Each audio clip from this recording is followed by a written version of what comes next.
काफ़ी अच्छा खिताब किया और बाद में दुआ करवाई।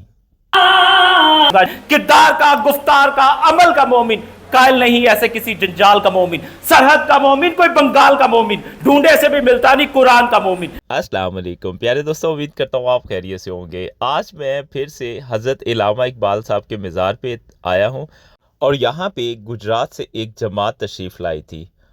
जमात के अमीर साहब ने काफ़ी अच्छा खिताब किया और बाद में दुआ करवाई।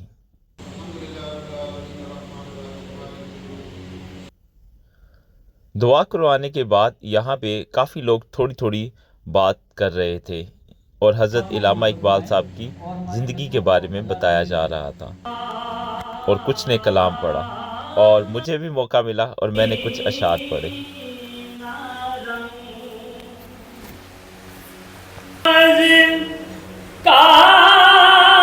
जो कि हम सब के लिए नसीहत है।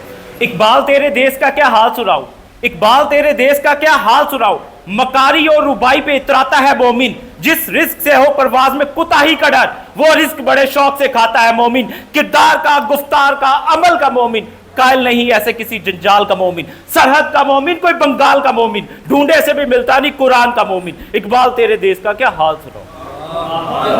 और ये एक मैसेज है कि कुरान का कोई मोमिन नहीं, फिरकों में बटे हुए हैं, कोई अमल नहीं है और एक दूसरे को काफिर कह रहे हैं। इकबाल का ये मैसेज नहीं था। इकबाल ने मुसलमानों को शाहीन कहा था और शाहीन जो है सबसे ऊंचा उड़ता है। तो इसलिए हमें नफरतें भुलानी चाहिए और इकबाल साहब की असल तालीमात पे अमल करना चाहिए। अस्सलाम वालेकुम।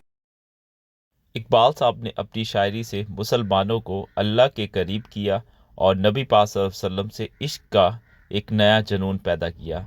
और इकबाल साहब की शायरी से हमें काफ़ी सारे सबक मिलते हैं। अगर हम इस पे अमल करें तो आज दुनिया में हम बहुत तरक्की करें।